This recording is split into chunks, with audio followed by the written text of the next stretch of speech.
एक बहुत समय पहले की बात है। महाराष्ट्र के बुल्ढाणा जिले में स्थित लोनार नामक गांव एक शांत और सुंदर स्थान था। गांव के पास एक घना जंगल था जहां जानवरों की आवाजें और पक्षियों की चहचहाहट सुनाई देती थी। लेकिन इस गांव के पास कुछ अलग ही था, एक रहस्यमयी झील जिसे लोनार सरोवर कहा जाता है। कहानी की शुरुआत कहा जाता है कि हजारों साल पहले पृथ्वी पर एक बहुत बड़ा उल्का गिरा। उस टकराव से धरती फटी और एक विशाल गोल गड्ढा बन गया। समय के साथ उस गड्ढे में पानी भर गया और बन गया लोनार सरोवर। एक ऐसा सरोवर जो खारा, नमकीन और मीठा पानी दोनों अपने भीतर समेटे हुए है। पौराणिक कथा। मिरामू नाम का गरीब किसान रहता था।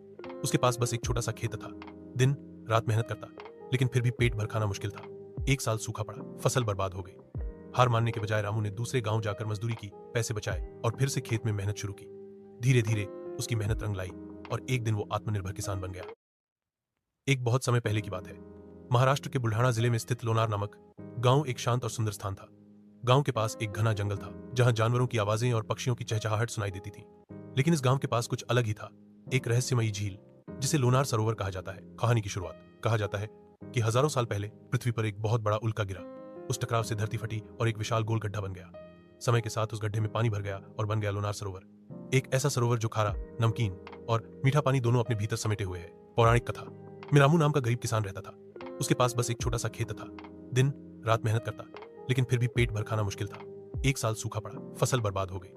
हार मानने के बजाय रामू ने दूसरे गांव जाकर मजदूरी की, पैसे बचाए और फिर से खेत में मेहनत शुरू की। धीरे धीरे उसकी मेहनत रंग लाई और एक दिन वो आत्मनिर्भर किसान बन गया।